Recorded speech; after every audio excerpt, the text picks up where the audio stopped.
Hello everyone, it's Gladius. Here in this video, we're going to prepare your Bloodsurge Necromancer, make sure it's ready to take down Zir himself. The reason why we're really excited about Abbatoir of Zir is we're going to get this awesome, unique glyph right here. This thing's insane, and that's what we're prepared to go and grab when it comes to the upcoming Endgame content. Now, if you've been following along with the Bloodsurge guide, so far I have a leveling guide, I have an Endgame guide, and then this, all the stuff we want to have on our Necromancer. This is going to include unique items. Anyway, let's get into the build. Now, I'm excited to say the minions are back because of this. This pendant is really, really strong. It basically multiplies your Bloodsurge damage because it's going to radiate damage from all of your minions. While we're on the topic of minions, let's talk about the Book of the Dead. So in the Book of the Dead, we're going to go ahead and keep the skirmishers, and we're going to take the option that's going to create another skirmisher. Again, every time you cast because of this Deathspeaker's pendant, you're going to be able to do a Bloodsurge at each one of your minions. And since we are sacrificing the other two, it's important that we have enough vessels to be able to radiate this damage. Next, we're going to be sacrificing the skeletons and grabbing the overpower damage. So this sacrifice right here is going to give you extra overpower damage, and well, we're all about overpower damage in the entire build. We're trying to get as big of Bloodsurge blasts as we can, and overpower damage feeds right into that, of course. So now we want to also sacrifice our golem. We're going to sacrifice this blood golem here because it's going to give us an extra 10% health. Remember, overpower is going to take our health cap into account, and so we definitely want to be using this to increase our health. And also health is survivability. Yeah, it's just good. These changes right here are going to make a lot of changes in our skill tree and our Paragon boards. I'm going to go over those right now. 3 points dedicated to Bone Spirit. Okay, so we're taking those Skeleton Mastery, putting them into Bone Spirit. The reason for that is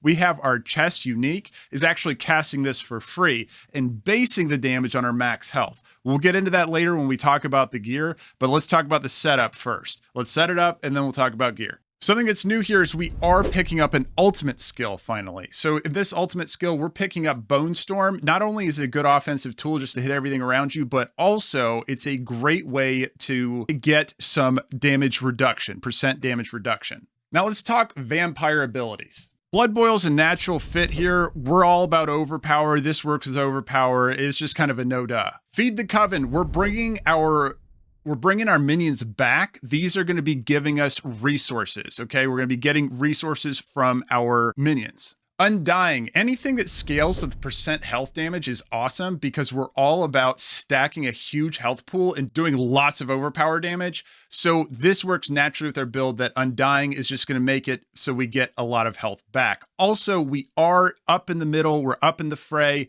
as a Necromancer, so we want to make sure we have some way of dealing with that, getting some kind of regen.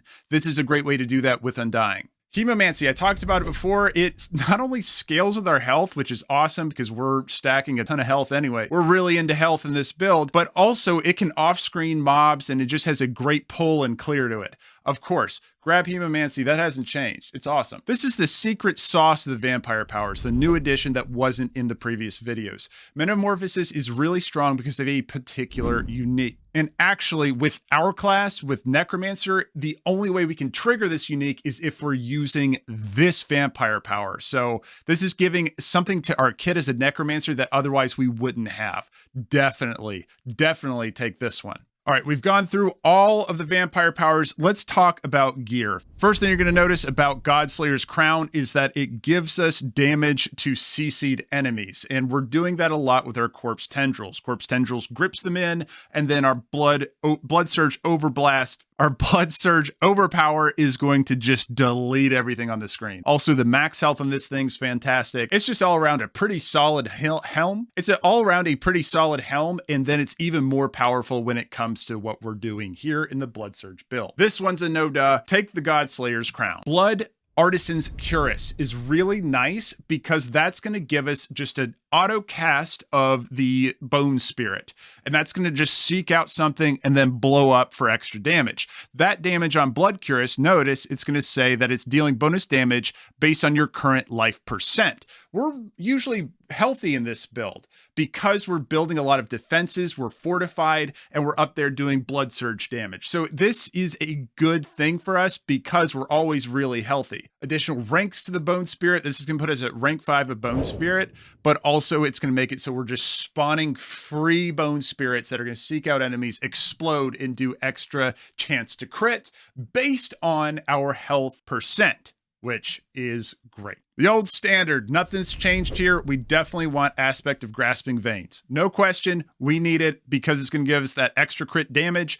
And again, we're critting with our Bone Spirit. We're critting with our Overpowers. We're doing a lot of damage. We're doing a lot of damage already with those Overpower procs, and critting is just going to shoot it through the roof. Now, here's another piece of that secret sauce. We want to be using Tibault's Will. This is something that's new with Season 2. Tibault's Will is going to make it so that when we become unstoppable, we do extra damage. And we can put unstoppable on our dash with the vampire power we talked about, having that unstoppable effect as much as we can to be able to just take advantage of this extra damage. The extra resources is just kind of icing on the cake. Really, after that extra damage is really nice. But being able to press space, you get resource. These are just really nice legs. Penitent Greaves are nice because they're going to give us a lot of additional movement speed. And as a Necromancer, we're all about moving faster because we don't have a ton of movement abilities. We do get one with our vampire power, and it's super helpful, and it really helps our kid out.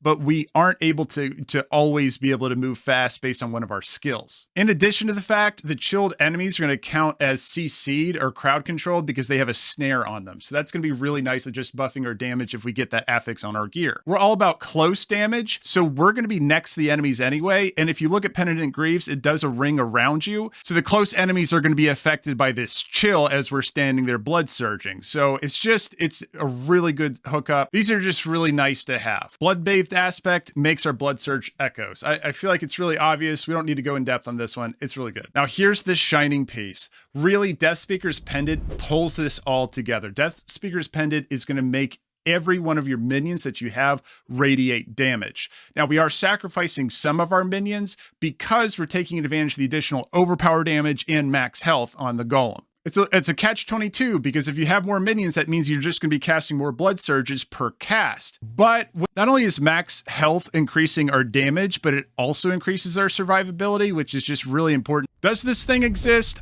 I don't know, because I can't get it. The Ring of the Sacrilegious Soul is going to give you kind of an autoplay experience where you're going to be walking, you're going to be casting corpse tendrils without even having to worry about it. I love that. I really want that. I really want that. This is pretty obvious. Mother's Embrace is just going to help us deal with resources. And finally, Rathma's Chosen. Aspect of Rathma's Chosen is going to just increase how fast you're able to cast these blood surges. I'm not going to talk about the Paragon board ad nauseum. I've already gone over it in another video. Let's just go over glyphs really quick. Control, obviously, we're controlling them with corpse tendrils, and then we're able... Corpse tendrils pulls them in, we blow them up with blood surge. It makes sense we want to do more damage to CC'd enemies. Warrior is like great, I guess, but I'm not really obsessed with... I'm not really super after minion damage because our damage comes from our blood surge and it's not based on anything related to minion stats. Like when I overpower with blood surge, it's based on my life bar, it's based on my fortify. So he's just kind of a vessel that's just carrying it to other places on the screen. However, I do want him to live. So I'm more after the defensive stats that are attached to this. And I grab a couple nodes that are related to defending and keeping my minions alive. So additional skeleton warrior damage is like, all right, fine. But like, I really want to keep these guys up and alive. And that additional armor I found makes a big difference. Dominate, overpower damage. Territorial, we're doing more damage to things that are close to us. It makes sense that we want to take something that deals with close enemies. Blood Surge is a close enemy skill. I mean, it's obvious. This is good for us. Blood Drinker is going to help us with the Fortify, keeping Fortify. It's good because we're picking up a lot of orbs, and this is going to just kind of stack our Fortify up and keep us going. Let's like slow motion think about our combo really quick. So we approach enemies with hopefully a spacebar move, which is going to trigger Tibault's Will. And if it's a small pack that doesn't have an elite in it, we don't need to set up our combo. So we dart in there, we get the additional damage from being unstoppable, we blood surge, and it's going to blow up everything for additional damage with even more 15% additional damage because there's no corpses. Then, if anything lives, we have corpses around us. So now we're getting 15% damage reduction, which is probably going to be an elite, or it's going to be a boss. So that's kind of the thought process on Scent of Death. So this will be an oscillating thing, but it's really useful in both cases. Bloodbath, overpower damage. All right, and that's where we're at with the legendary nodes thing. Changes to the Paragon board will be updated at the link below. Next thing you need to make sure you're doing is that you're prepared and know what's going to happen with the Abbatoir of Zir. Luckily, I have a guide either out now or coming when the content releases in the description below. Go ahead and grab it from there. I'll see you there, and let's battle Zir together. And for now, everyone, if the video did help you out today, please heroic strike that like button. And if you want to stay tuned for more Diablo IV content in the future, please bash the subscribe. I appreciate your time, and I'll see you in the next one. Bye, everyone.